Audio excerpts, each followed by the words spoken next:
Welcome to Fred Achando Analysis, ladies and gentlemen. There are a group of Kenyans who have stormed the social media, especially Twitter, and they are asking hard questions to the Kenya Kwanza government. This team has targeted leaders who are within the Kenya Kwanza team, and they hold offices, and they are selecting especially those who at some point were not in William Ruto's camp. They were not reading from the same page. They did not subscribe to the political ideologies of President William Ruto.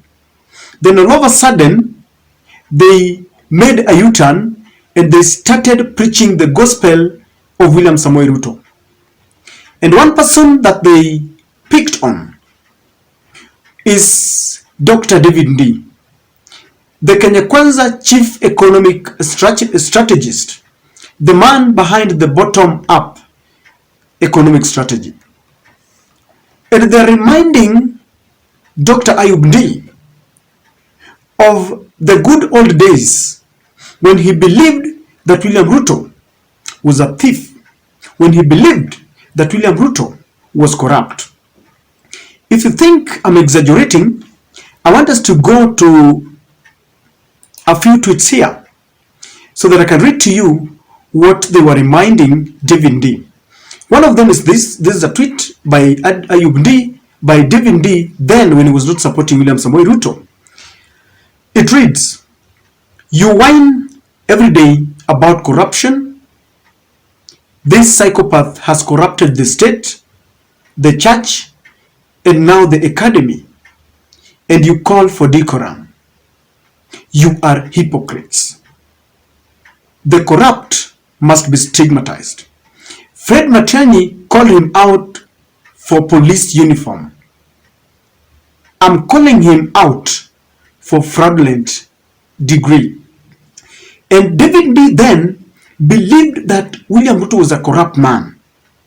And Fred Matiang'i, the former Interior Cabinet Secretary, had fallen out sharply with President William Ruto, who was then deputy president. And at some point, when he was asked what motivated their disagreement and altercation, Matiang'i explained that President William Ruto wanted to get his hands into a contract that involved the police uniform. When he could not get it, Matiang'i alleges that that was the beginning of their differences. And David Ndii supported it with all his heart. And that's why he was saying that Matiang'i called President Ruto out for the police uniform.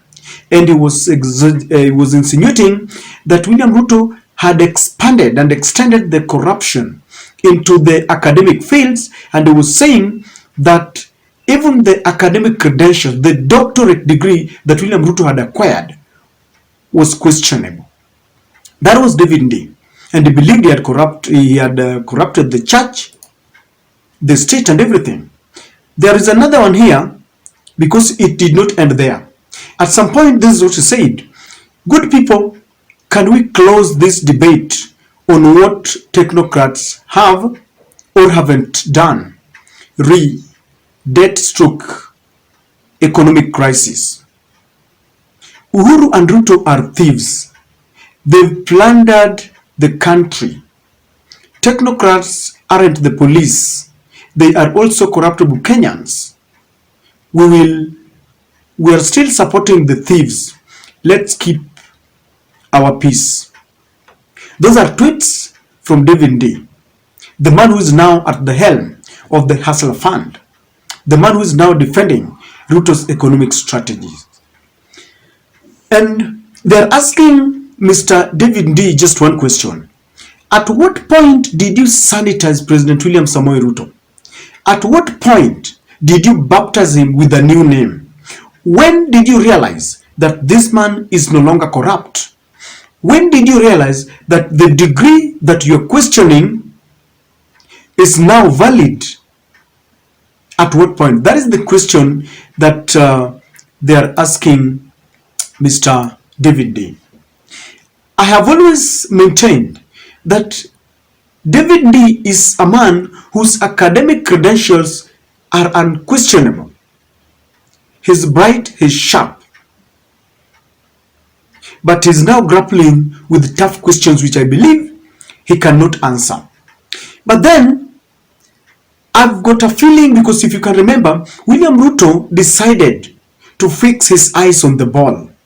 He wanted to be the president of Kenya. And he realized that he had got a tainted background, because there were a lot of questions around him. Corruption and very many things, dirty things that were being said about him. Being a very shrewd politician, very cunning as he is, he decided to look for people who are impeccable, people who have not been tainted, and if they've been tainted, then at a very minimal degree. And that is why he took people like David Ndii. And this capture is a long con game, leave alone this con game that you talk of in Azimio. This is the longest con game that we have ever witnessed with the Kenya Kwanza team and the Hustler Nation. Because it started with the judiciary.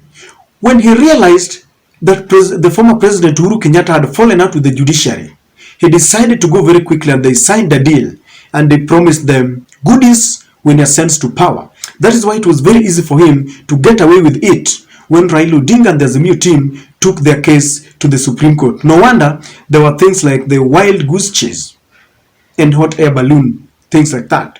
Then there was the IEBC.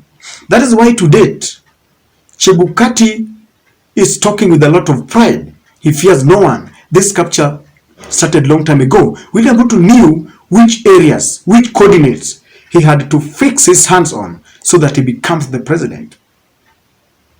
And so, ladies and gentlemen, this did not live up the church. He knew very well that the church has captured the masses. And so, he sold this idea that they were the men of God. Something that continues to date. Did it work? Your guess is as good as mine. And William Ruto realized that he wanted to sign certain deals with the international community. And he had crafted this narrative of the bottom-up economy. And he wanted someone who is regarded internationally in the field of economics and who could fit in that shoes other than David Ndii. That's why David Ndii joined him, and I believe he joined William Ruto at a price, because in politics, everyone has a price. So when they went to the USA, and that is when I believe they went to sign a deal that catapulted William Ruto into presidency, they explained themselves about the bottom-up economy, how it was going to help the hustlers, and David Ndii did it very well. This capture and the long con game has continued to date. When things are not working, they are using the very, very means that found them where they are. It was prayers and promises. They have continued with interdenominational prayers, national prayer days, and they still want to convince Kenyans that God will be at the affairs of things, even as they free the corrupt, and their cases are collapsing in the High Court, and the office of the DPP has been captured, as they talk about the large amount of debt that was acquired during the Uhuru regime. They also continue to do the same, and so this continues to date. The question is, at what point did Ndii sanitize William Samoei Ruto? And do you think David Ndii believes that William Ruto is a good man, or is he at work? Because you see, you could even work for a company that you don't believe in as long as it gives you money. And I think that is what is happening. The church has been captured, not because they believe William Ruto is a good man, but because there are rewards that they get. For the Hustler Nation that believed in William Ruto, what is the reason? Because back then there was the bottom-up economy and the Hustler Fund, and there were accusations that we were suffering because of Uhuru Kenyatta and Raila Odinga. And the promises were, when William Ruto takes oath of office and he places the Bible down, then the cost of living would come down. They have taken oath of office. Uhuru Kenyatta is not there. Raila is not in the picture. William Ruto and Rigathi Gachagua are at the helm fully, and they control the affairs in the country. But the cost of living keeps on skyrocketing. Do you realize that this was a long con game?